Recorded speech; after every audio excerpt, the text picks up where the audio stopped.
Honest tutorial brand channel में एक बार आपका फिर से स्वागत है। देखिए, बोर्ड परीक्षा निकट है और आज की जो टॉपिक है वो है अलंकार। चाहे हाई स्कूल के छात्र हो, इस कक्षा 10 की बोर्ड परीक्षा के छात्र हो, चाहे इंटरमीडिएट की, सभी की हिंदी में अलंकार जो है पूछा जाता है। बहुत ही इंपॉर्टेंट टॉपिक है। तो चलिए आज की टॉपिक क्या है उसको देखते हैं। और वीडियो पसंद आए तो वीडियो को लाइक जरूर करें और चैनल पर नए हो प्लीज चैनल को सब्सक्राइब कर लें, जिससे बोर्ड परीक्षा से रिलेटेड इंपॉर्टेंट क्वेश्चन की सीरीज जो है, चाहे वो हिंदी की होगी, चाहे इंग्लिश की, चाहे मैथ की, चाहे साइंस की, सभी की सीरीज आपको मिल जाएगी। चलिए आज की टॉपिक में हम लोग देखते हैं अलंकार। अलंकार क्या है? पहली बात तो अलंकार को समझ लीजिए कि अलंकार का शाब्दिक अर्थ आभूषण या गहना है। अर्थात अगर हिंदी में वही शब्द की बात की जाए तो हिंदी काव्य में प्रयुक्त वे शब्द जो काव्य की शोभा या सुंदरता को बढ़ा देते हैं अलंकार कहलाते। ठीक है, मीन्स अगर काव्य में कोई शब्द या वर्ण प्रयुक्त होकर उस काव्य की शोभा को यदि बढ़ा दे रहा है तो वही अलंकार है। अलंकार के भेद या प्रकार, तो अलंकार के दो भेद हैं। पहला है शब्दालंकार और दूसरा है अर्थालंकार। यह अलंकार की डिफिनेशन तो बोर्ड परीक्षा में पूछी नहीं जाती, लेकिन अलंकार के भेद में शब्दालंकार और अर्थालंकार से पूछा जाता है। ठीक है,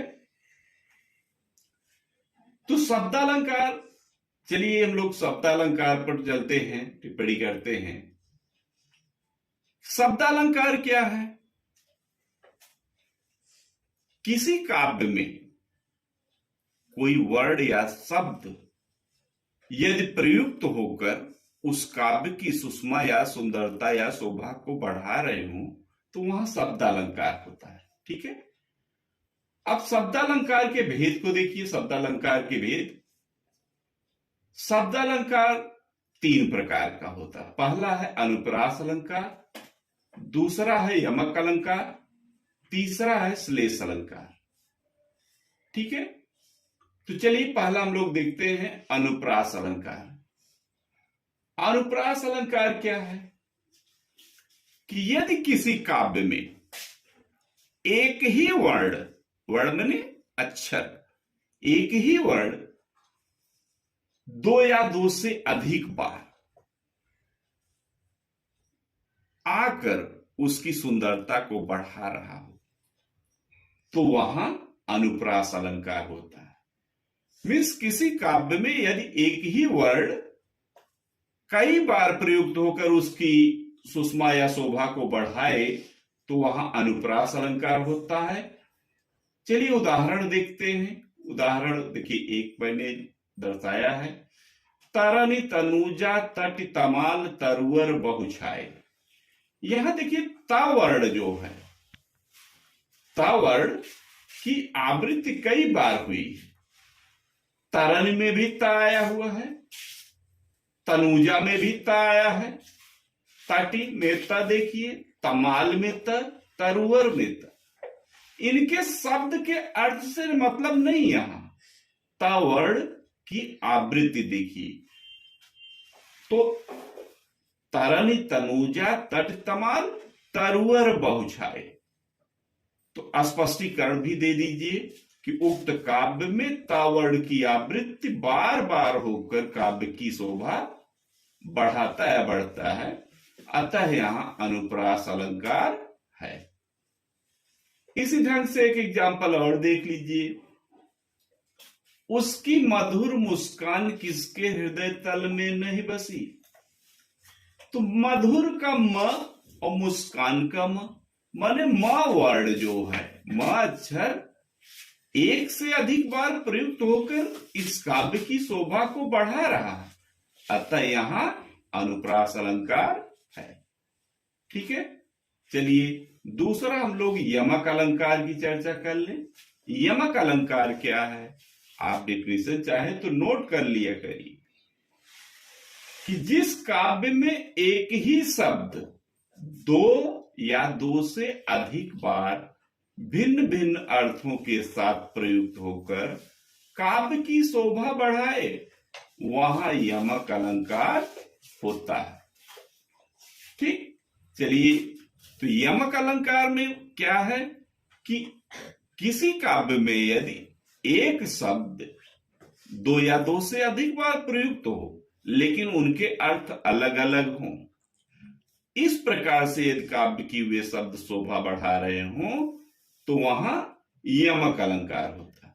जैसे उदाहरण देखिए, कनक कनकते 100 गुनी मादकता अधिकाय, या खाए बौराए जग या पाए बौराया।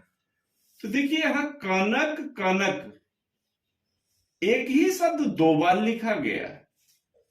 एक कनक का तात्पर्य होता है, स्पष्टीकरण जब करेंगे, एक कनक का तात्पर्य स्वर्ण धातु माने जिसे सोना कहते हैं, और एक कनक का तात्पर्य है धतूरा। धतूर सुने होंगे जो भगवान शंकर जी को चढ़ता है। तो कनक कनकते 100 गुनी मादकता मीन्स अगर एक कनक स्वर्ण धातु किसी को मिल जाए तब या पाए बौरा, तो भी वो बौरा सा जाएगा। अगर किसी को 1-2 किलो सोना मिल जाए स्वर्ण धातु तो पागल सा हो जाएगा। और अगर कोई धतूरा माने धतूर खा ले तो भी वही स्थिति होती है कि जैसे कि पागल सा हो गया, अपनी होश खो बैठेगा। ठीक है, तो ये तो रहा यमक अलंकार। चलिए शब्द अलंकार का तीसरा भेद देखते हैं, श्लेष अलंकार। श्लेष अलंकार क्या है, डिफिनेशन देख लीजिए कि जिस काव्य में एक शब्द एक ही बार प्रयुक्त हो परंतु उसके अलग अलग अर्थ होते हैं, वहां श्लेष अलंकार होता है। माने किसी काव्य में यदि एक शब्द एक ही बार प्रयुक्त हो परंतु उसके अर्थ अलग अलग हो, माने कई अर्थ हो, एक से अधिक अर्थ हो, तो वहां श्लेष अलंकार होता है। उदाहरण के लिए देखिए, चरण धरत चिंता करत चितवत चारिहुर, और सुबरन को खोजत फिरत कवि व्यभिचारी चोर। यहां देखिए सुबरन शब्द एक ही बार आया है, लेकिन ध्यान दीजिए कि सुबरन का तात्पर्य क्या है। सुबरन का जब आप स्पष्टीकरण दे रहे हो तो एक सुबरन का तात्पर्य है सुंदर वर्ण, और दूसरे उसी सुबरन का तात्पर्य दूसरे के लिए सुंदर नारी, और तीसरे के लिए स्वर्ण धातु या सोना जिसका आभूषण औरतें पहनती हैं। तो सुबरन मीन्स स्वर्ण। पहले कवि के लिए कवि, सुबरन को खोजत फिरत कवि। अगर कोई कवि है तो अपने चरण को रखते हुए चारों ओर इधर उधर चितौता है, मतलब कि वो चारों ओर देखता है। किस चीज की वो तलाश करता है, सुंदर वर्णों की, सुंदर अक्षरों की, सुंदर वर्णमाला की, कि वो अपने काव्य में कौन से सुंदर वर्ण प्रयुक्त कर दे कि जिससे काव्य की शोभा बढ़ जाए। तो इसलिए सुबरन का तात्पर्य सुंदर वर्ण हुआ कवि के लिए, और उसी सुबरन का तात्पर्य व्यभिचारी के लिए। व्यभिचारी जो चरित्रहीन होते हैं, जिनको नारियां प्रिय होती हैं, अर्थात जो सुंदरता के पुजारी होते हैं, उनको सुबरन का तात्पर्य सुंदर नारी से। उन्हें व्यभिचारी, व्यभिचारी का मतलब चरित्रहीन कहिए। ऐसे लोग केवल जो है इनकी एक ही तलाश होती है, घर बाहर कहीं भी ये जाए इनको सुंदर नारियां, उनको खड़े होकर एकटक देखना, चारों ओर उनको देखना, चारों तरफ से कहीं भी उनकी निगाह बस उन्हीं पर, तो ये है व्यभिचारी। तो इस सुवर्ण का तात्पर्य व्यभिचारी, माने सुंदर नारी व्यभिचारी के लिए हो गया। और तीसरा है सुवर्ण, माने स्वर्ण धातु या सोना। तो स्वर्ण धातु चोर जो होगा, सोना भाई स्वर्ण धातु कीमती धातु है। कोई औरत अगर 2 तोले का चैन पहन के जा रही तो उसको तो चोर क्या करेगा, छीनना चाहेगा। उसकी निगाह, औरत अपना काम कर रही, लेकिन वो चोर जो है उसकी निगाह चारों ओर बस यही लगाए हुए है कि कब मौका पाए इसका चैन हम मार के निकल पड़े। तो उसको स्वर्ण धातु से मतलब है। तो ये रहा आज की टॉपिक में शब्द अलंकार। आज हम लोग जो है अलंकार के भेद पढ़ लिए, अलंकार की परिभाषा पढ़ी, और अलंकार के भेद में शब्द अलंकार जो कि प्रायः पूछा जाता है बोर्ड परीक्षा में, वो आज की टॉपिक में पूरा तीनों पढ़ा दिया गया। अब हम लोग जो है नेक्स्ट वीडियो में अर्थालंकार में जो इंपॉर्टेंट है, अर्थालंकार के भेद तो बहुत है, लेकिन आपको केवल 2, 3, 4 अलंकार उसमें के पढ़ लेने हैं। जैसे उत्प्रेक्षा हुआ, उपमा हुआ, रूपक हुआ, इनमें से बोर्ड परीक्षा में निश्चित है पूछ लिया जाएगा। और ये तीनों में तो पूछे ही जाते हैं। एक तो इसी में से तो 2 अलंकार आता है, कोई भी एक करना रहता है, चाहे शब्द का एक तो पूछ लेगा, एक तो अर्था का पूछ लेगा। ठीक, तो ये आज की टॉपिक में यही विराम करते हैं, और नेक्स्ट वीडियो में हम अर्थालंकार की परिभाषा और उसके भेद उदाहरण सहित लेकर प्रस्तुत होंगे।